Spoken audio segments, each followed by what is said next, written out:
ሰላም እንደምን ዋላችሁ። ዛሬ በስራ ላይ አደጋ ለደረሰበት ሰራተኛ ስለሚከፈል ክፍያዎች አሳያችኋለሁ።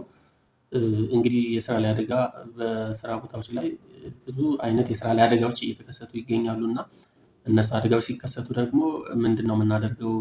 መብቶቻችን እንዴት ነው የምናስከብረው? የሚከፈል ክፍያ በምን አይነት መንገድ ነው ክፍያዎች የሚሰጡን? በተጨማሪም ደግሞ ደሞዛችን ይቆማል ወይ ብላችሁ ለጠየቃችሁን፣ ወይ ደግሞ እንዴት ነው ይሄ ህጉ 1156 የአሰሪና ሰራተኛ ጉዳይ አዋጅ ቁጥር 1156 ህዝባር 2011 ምን ይላል የሚለውን ነገር አሳያችኋለሁ።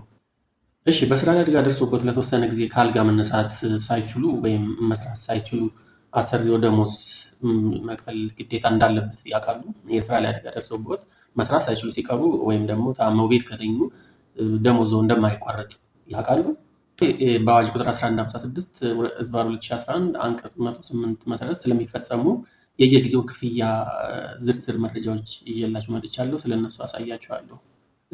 በአዋጅ ቁጥር 108 በአዋጅ ቁጥር 1156 ህዝባር 2011 አንቀጽ 108 መሰረት አንድ ሰራተኛ በአደጋ ምክንያት ስራ መስራት ባይችል አሰሪው እስከ 1 ዓመት ድረስ የሚከፈለው ክፍያ የመፈጸም ግዴታ አለበት፣ ለሰራተኛው ማለት ነው።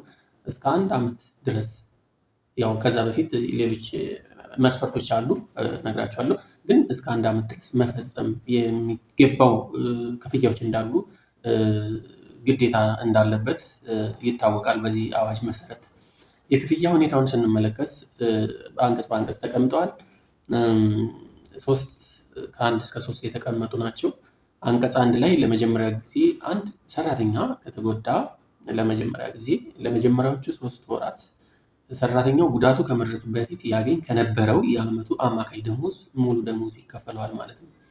ያ ማለት አንድ ሰራተኛ ጉዳት ደርሶበት ያንን ጉዳት ለመጠየቅ የዓመቱ አማካይ ደሞዝ፣ እንግዲህ አንድ ደሞዝ በተለያየ ምክንያት በደረጃ እድገት ወይ በመንግስት በሚያውጀው የደሞዝ ጭማሪ ወይ ደግሞ አሰሪው በሚሰጠው የማነሳሻ ደሞዝ ጭማሪ ሊያደርግ ይችላል እና ያ ደሞዝ የዓመቱ ደሞዝ አማካኝ ተባዝቶ ወይ ደግሞ አማካኙ ይወሰድና ሙሉ ደሞዙ ይሰጠዋል ማለት ነው። ንዑስ አንቀጽ 2 ደግሞ ለሚቀጥሉት 3 ወራት፣ እንግዲህ ከ3 ወራት እስከ 6 ወራት ማለት ነው። በእነዛ ጊዜ ውስጥ ሰራተኛው ጉዳቱ ከመድረሱ በፊት ያገኝ ከነበረው የዓመቱ አማካይ ደሞዝ 75% ያላነሰ ይከፈለዋል ማለት ነው።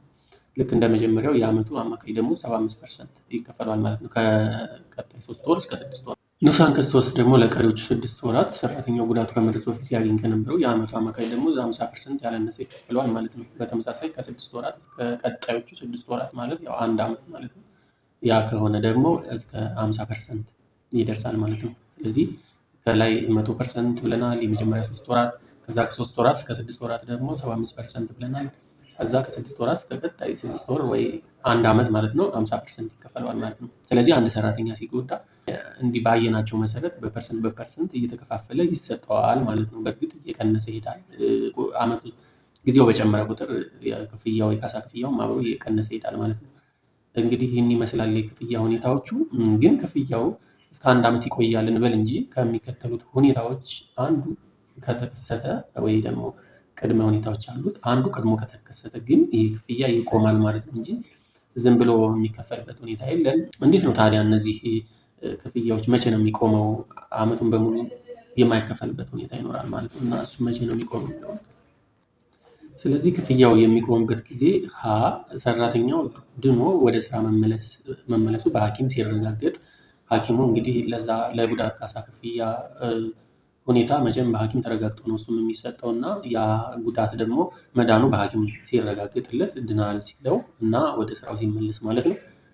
የጉዳት ጡረታ ወይ ዳረጎት ማግኘት ሲጀምር ያ የተጎዳ ሰራተኛ እድሜው የገፋ ከሆነ እና ለጡረታ የደረሰ ከሆነ እሱ ከተደረገለት ይቆማል ማለት ነው። ምክንያቱም በጡረታ ህግ በሁለት አይነት የገቢ ምንጭ ወይ ደግሞ ሁለት አይነት ክፍያ ሊሰጠው ስለማይችል ማለት ነው።